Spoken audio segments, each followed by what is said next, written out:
സ്ത്രീകൾക്ക് ഇതിൽ പരം ഒരു അപമാനം വരാനില്ല. സംസ്ഥാനത്തെ സ്ത്രീകളെ എല്ലാവരെയും പ്രിയദർശിനി ബസ്സിൽ സൗജന്യയാത്ര എന്ന് പറഞ്ഞ് വിളിച്ചു കയറ്റിയിട്ട് സംസ്ഥാനത്തെ സ്ത്രീകളെ പരസ്യമായി അധിക്ഷേപിച്ചിരിക്കുകയാണ് ഗതാഗത വകുപ്പ് മന്ത്രി സി.പി. ജോൺ. ഗതാഗത വകുപ്പ് മന്ത്രി സി.പി. ജോൺ നടത്തിയ പരാമർശങ്ങൾ ഇപ്പോൾ വൻ രാഷ്ട്രീയ വിവാദത്തിലേക്ക്. കെ.എസ്.ആർ.ടി.സി ബസ്സുകളിൽ കയറാൻ കയ്യിൽ പണമില്ല എന്ന് പറയുന്ന സ്ത്രീകൾ കുട്ടികളെ പഠിപ്പിക്കുന്നത് സ്വകാര്യ സ്കൂളുകളിലാണ് എന്നും ഇവിടെയുള്ള ജനങ്ങൾ ദാരിദ്ര്യം അഭിനയിക്കുകയാണ് എന്നുമാണ് മന്ത്രിയുടെ ആരോപണം. തിരുവനന്തപുരത്ത് ഒരു പൊതുപരിപാടിയിൽ സംസാരിക്കവെയായിരുന്നു മന്ത്രിയുടെ വിവാദ പരാമർശങ്ങൾ.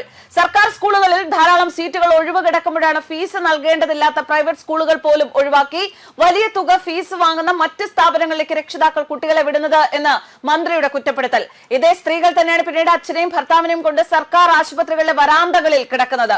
കേരളത്തിലെ ജനങ്ങളുടെ ഇത്തരത്തിലുള്ള പെരുമാറ്റം തന്നെ ശരിക്കും അതിശയിപ്പിക്കുന്നു എന്നാണ് മന്ത്രിയുടെ ഭാഷ്യം.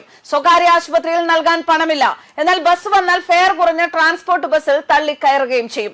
പുതിയ പ്രിയദർശിനി ബസ് സർവീസ് ആരംഭിച്ചപ്പോൾ സ്വകാര്യ ബസ്സുകൾ ഉപേക്ഷിച്ച് ആളുകൾ അതിൽ തിക്കി തിരക്കി കയറിയത് ഗതാഗത വകുപ്പിനോടുള്ള സ്നേഹം കൊണ്ടല്ല എന്നും കുടുംബിനികളുടെ കയ്യിൽ കാശില്ലാത്തത് കൊണ്ടാണ് എന്നും മന്ത്രി കൂട്ടിച്ചേർത്തു.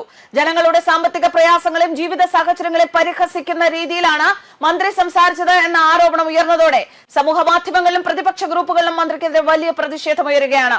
മന്ത്രിയുടെ പ്രസ്താവനയ്ക്കെതിരെ പ്രതിപക്ഷ സംഘടനകൾ ഉടൻ രംഗത്തെത്തുമെന്ന സൂചനയുണ്ട്. പ്രിയദർശിനി ബസ് വിജയിക്കാൻ കാരണം കേരളത്തിലെ ദാരിദ്ര്യമാണ്. സ്ത്രീകളുടെ കൈവശം പണമില്ലാത്തത് കൊണ്ടാണ് പലരും പ്രിയദർശിനിയെ ആശ്രയിക്കുന്നത്. സ്വകാര്യ ബസ് ഉടമകളുടെ സംസ്ഥാന സമ്മേളനം കഴിഞ്ഞ ദിവസമാണ് പാലക്കാട് നടന്നത്.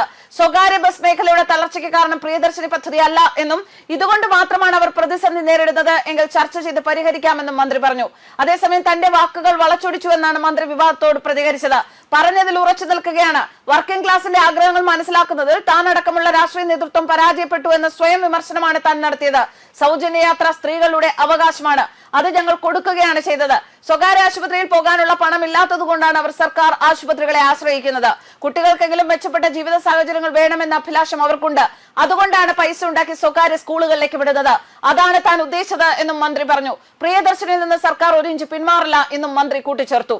ഏതെങ്കിലും ഒരു മീറ്റിംഗ് നടക്കുമ്പോൾ, ഒരു പൊതുസമ്മേളനം നടക്കുമ്പോൾ അവിടെ അവരവരുടെ വായിൽ വരുന്ന വാക്കുകൾ വലിയ വായിൽ വിളിച്ചോതുകയും ഒടുവിൽ അത് വിമർശനമാകുമ്പോൾ താൻ ഉദ്ദേശിച്ചത് ഇങ്ങനെയാണ്, അത് തന്നെ മനസ്സിലുണ്ടായിരുന്നു എന്ന് പറയുന്ന ആ ഒരു പതിവ് പല്ലവി തന്നെയാണ് ഇവിടെ സി.പി. ജോണും ആവർത്തിച്ചിരിക്കുന്നത്.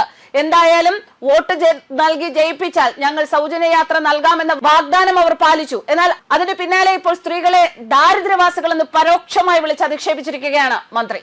ന്യൂസ് ഡെസ്ക് കർമ്മ ന്യൂസ്.